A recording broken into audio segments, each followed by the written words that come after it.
Hi there and welcome to TRT World. It's Friday the 15th of May. I'm Patrick Falk in Istanbul. The leaders of Turkish and Greek Cyprus are holding talks today which could lead to reunification. Turkish Cyprus's newly elected President Mustafa Akinci met President Nikos Anastasiades in Nicosia to set the agenda for the days ahead.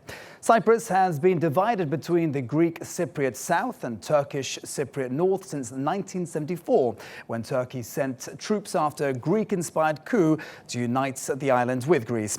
After the war, the island was effectively partitioned into north and south, and the capital, Nicosia, is still split by a ceasefire and monitored by around 1,000 peacekeepers. There have been talks aimed at resolving the Cyprus question before. Negotiations in 2002, 2004 and 2008 ended without an agreement. Jerome Evans looks at why this time things could be different. Cyprus.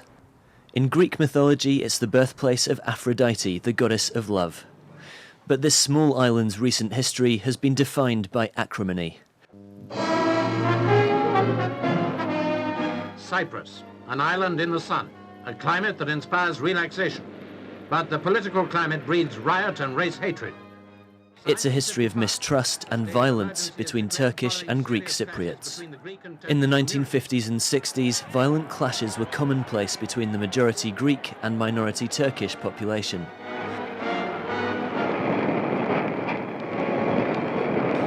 Around 25,000 Turkish Cypriots were displaced and hundreds were killed on both sides. In July 1974, Greek nationalists carried out a coup d'etat in Cyprus. Their goal was to unite the island with Greece.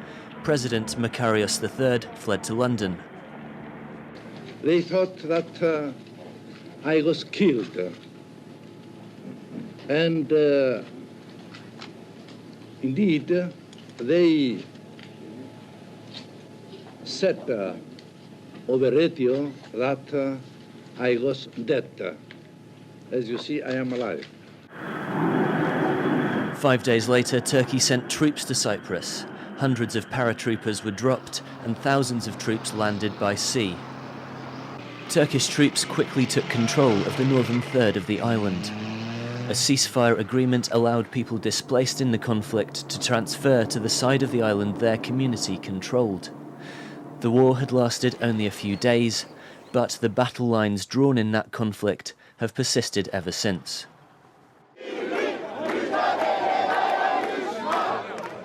But 40 years after the coup, and after a number of failed attempts at reunification, there's a new atmosphere in Nicosia. The Turkish Cypriots have a new president, Mustafa Akinci. He's meeting Greek Cypriot President Nikos Anastasiades for what's billed as an exchange of views before negotiations start in earnest. The United Nations will play matchmaker. The leaders expressed their strong commitment, joint commitment to move forward in a constructive and dedicated manner. But finding a shared solution won't be easy. Although both sides agree in principle on a two-state solution, negotiations will focus on how the government will be made up and how much power it'll have. The talks will also have to resolve the issue of thousands of internally displaced people and what compensation they'll be entitled to. And after natural gas and oil reserves were discovered in Cyprus's waters, both sides will want to ensure they get a healthy slice of the profits. Despite the challenges, both leaders are in an upbeat mood as they begin the talks. It remains to be seen whether goodwill can translate into real results and whether the two sides of this small island can reunite at last. Jerome Evans, TRT World. Dr. Sylvia Tiryaki is Deputy Director of the Global Political Trend Center in Istanbul, and she joins me now live in the studio for more on that story. Thanks for being here. And let me begin by asking you, hopes are high. Thank you for having me here. Hopes are high this time round. How do you think President Akinci is going to make a difference in these talks? Well, the victory of Mustafa Akinci is definitely a good news, and it should be taken that way. But at least me personally, I would opt for more cautious optimism for a couple of reasons.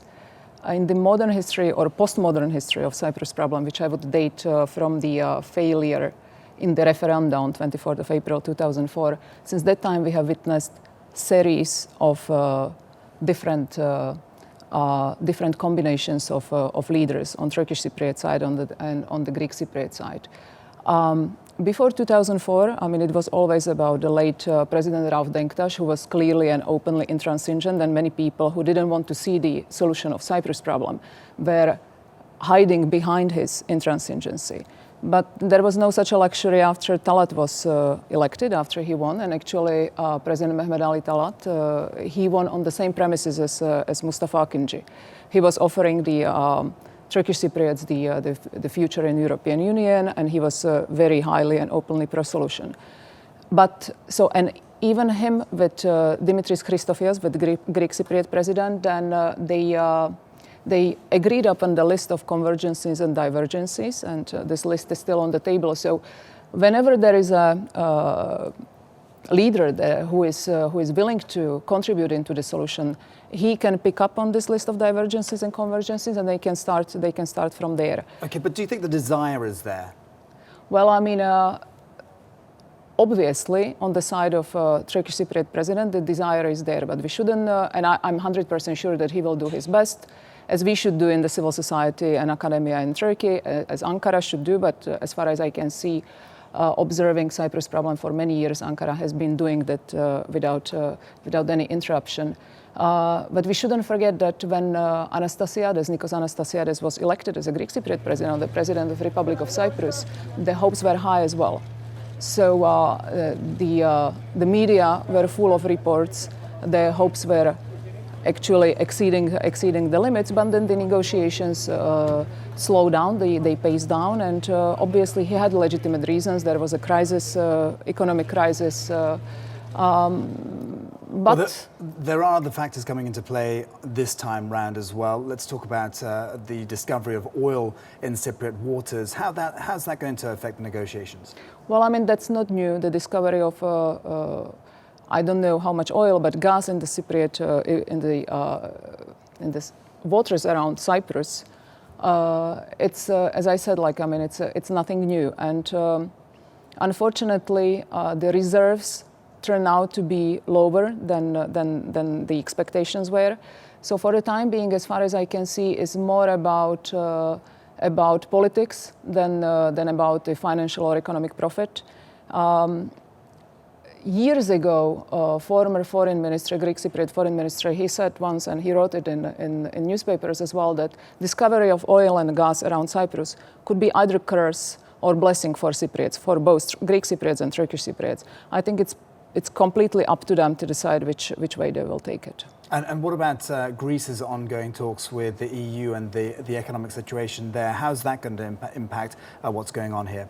Again, the economic crisis in Greece and then subsequently in the Republic of Cyprus is nothing new. So if it didn't play the role by now, I don't think it's going to affect the negotiations in any way. But both Greece and Turkey are guarantor powers of Republic of Cyprus, and to see that their relationship between Greece and Turkey is improving and it's better than in the past is a positive signal.